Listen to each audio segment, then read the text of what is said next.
Okay, here's something to chew on.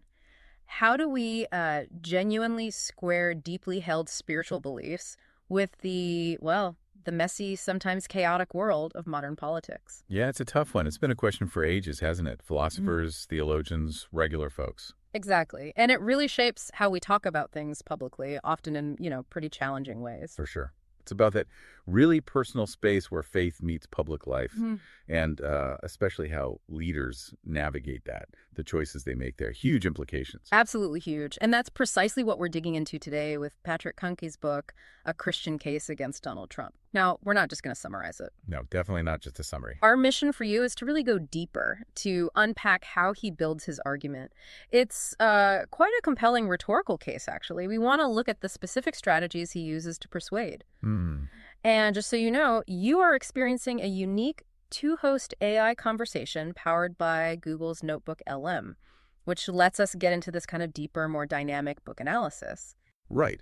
We want you to see not just the arguments, but the persuasive craft behind them.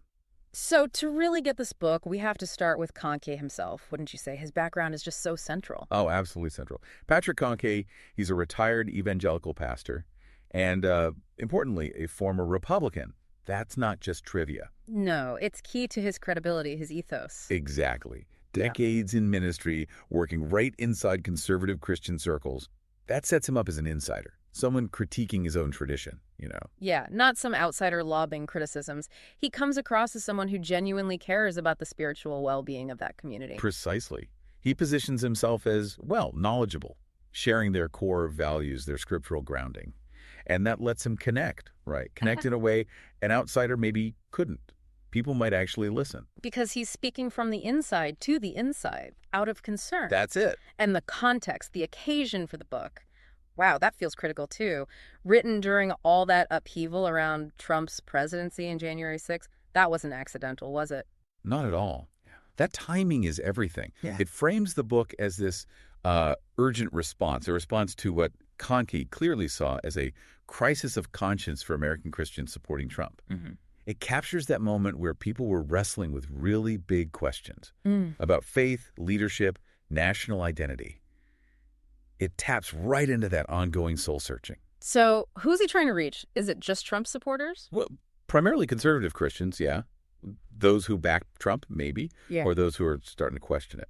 But also a wider group, anyone concerned about faith and politics intersecting. Okay, so people who take Christian ideas about character, justice, truth seriously. Not just theoretically, but as a guide. Exactly that group, which leads us to his purpose, right? He explicitly wants Christians to look hard at Trump, but through the lens of Christian ethics. And ultimately, Ultimately, to reject his leadership, reject the movement around him, and crucially, to stop, mixing up Christian faith with loyalty to one political figure or party. So the subject is really that moral, ethical, theological case against supporting Trump, all rooted in Christian teaching and his own experience as a pastor. That's the core of it. But what's really interesting, though, is the tone. It's sharp, it's critical, definitely urgent, but it's not hateful. No, not hateful at all. And that's so important. He makes a point of respecting individuals. That idea of loving your neighbor, human dignity, even for opponents, that's always there. Which is quite something in today's climate, isn't it? It must be incredibly hard to critique like that without falling into the same kind of vitriol. It really is. And it says a lot about his own ethical stance. He's kind of modeling the behavior he wants to see. Okay, so how does he actually build this argument? Let's get into the persuasion techniques, starting with logic, the logos. Right. It's not just feelings. He builds a really rigorous, logical case. And it's grounded, deeply grounded, in Scripture and Christian theology. Like using specific doctrines. Yeah, exactly. He brings in concepts like original sin and imago Dei, the idea that humans are made in God's image. Interesting. How does he use those, though, in a political argument? Well, it's clever. He uses imago Dei, for instance, to argue that Trump's rhetoric, the way he demeans opponents, actually undermines the inherent dignity that Christians believe everyone has because they're made in God's image. Ah, okay. So it violates a core belief. That's his argument. And then with original sin, it's not about condemning people, but it's a warning that even good leaders, if they get too much power, can be corrupted. It's a theological check on giving anyone blind loyalty. That's quite a sophisticated way to use theology for political critique. pointing out contradictions between Trump's actions and, say, Christian virtues like humility or truthfulness. Exactly. And it's structured, you know, Hmm. well supported with scripture, logical steps, evidence. He builds it carefully, piece by piece. But it's not just logic, is it? There's definitely an emotional pull, pathos. Oh, absolutely. The book definitely taps into emotions, concern, disappointment, maybe even anxiety about the state of American Christianity. Kahnke addresses the impact he sees, the fear, the division, the erosion of moral standards. And he brings in his own stories, right, from being a pastor. He does. Those personal stories, combined with doctrinal references, create this real emotional connection, sense of urgency. You feel his worry not just about politics, but about the spiritual health of his community. What a shepherd concerned for his flock. Kinda, yeah. Which loops back to his credibility, his ethos, Right. his decades as a pastor, his history within that world. It reinforces that trust. He's not just some academic. He's lived this. Yeah. His motivation feels spiritual, not just political. And that makes the emotional side much more powerful for the people he's trying to reach. So it's the logic, the emotion, and his own standing all working together. But let's talk about the craft of it, the specific rhetorical choices, like his language, sentence structure. Yeah, super deliberate.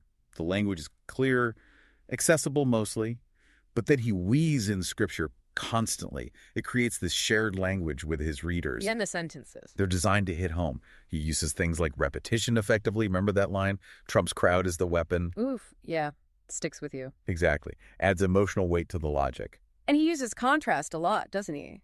Juxtaposition. Constantly. He puts the Christian ethos, humility, truth, respect, right up against what he describes as Trump's methods, authoritarianism, division, self-aggrandizement, creates these really sharp comparisons. Like that metaphor about worship. Oh, that's a powerful one. He draws this line between, actual worship of God and what he calls the worship at Trump rallies. He frames that as idolatry. Wow. That's not just political critique. That's a heavy theological charge. It absolutely is, saying it deviates from core Christian belief. He also leans heavily on scripture and Christian history, right? Allusions. All the time. Biblical doctrines, history lessons, common Christian principles. He'll reference things like the dangers of us versus them, thinking from history, and then contrast it immediately with concepts like original sin or imago Dei. Sort of reminding readers of their shared foundations, forcing them to see current events through that specific theological lens. Exactly. And he challenges them directly to rhetorical questions. Right. Like that big one. How do Christians reconcile support for Trump with biblical teaching? It just hangs there. It forces you, the reader, the listener, to stop and think, to do your own moral calculation. Makes the reader part of the process, very small. Yeah, leads them towards his conclusion without just telling them. And the book's structure, how's it organized? It's really well put together. Thematic chapters, each one builds the case. He tackles things like authoritarianism, demagoguery, Christian complicity.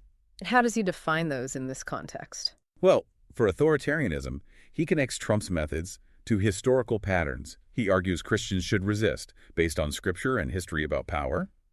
For demagoguery, he looks at how Trump uses emotion, simple answers, plays on fears, and Christian complicity is really introspective. Why did some leaders stay silent or even endorse things that seemed, un-Christian by their own standards? He often starts a chapter with a story, an anecdote, then moves into the analysis. Makes it easier to follow. Makes sense. Speaking of insights, for more mindful moments and deeper analysis like this, you should definitely explore our YouTube channel. It's all AI-powered book analysis, really designed to spark reflection and rational thought. Good point. So stepping back, how effective is Kahnke overall? Does he pull it off? I'd say he presents a really compelling case. It's well argued, rooted in theology and ethics, clear, direct, and like we said, crucially avoids just attacking people. That really strengthens his moral standing. And does it land with his intended audience? Is it appropriate, consistent? I think so. He really seems to understand the doubts and fears of conservative Christians wrestling with this. His insider knowledge helps him connect. And the argument holds together, It's coherent, consistently backed by scripture, which is vital for that audience. In the ethics of his approach. That stands out. Honest critique, but respectful. Always distinguishing between criticizing Trump's actions and respecting his supporters' dignity. It's almost a lesson in how to have these hard conversations. He practices what he preaches, essentially. Yeah. So the core strength, the thesis, is that he effectively argues Authentic Christian faith doesn't align with Trump's specific brand of populism, and he does it by appealing to shared values, shared reasoning within that tradition. Right. Challenging assumptions, not just condemning. And he avoids some common traps, too. It's not just summary. He's always focused on how the rhetoric works, how it clashes with Christian principles. Rooted in context, doctrine, careful reasoning, not just opinion. Exactly. Lots of evidence, examples from Trump himself. And he seems to anticipate counterarguments, different perspectives within his audience. It makes the whole thing feel very thorough, very persuasive for those he's trying to reach. It's quite a feat, building that kind of principled case in such a polarized space.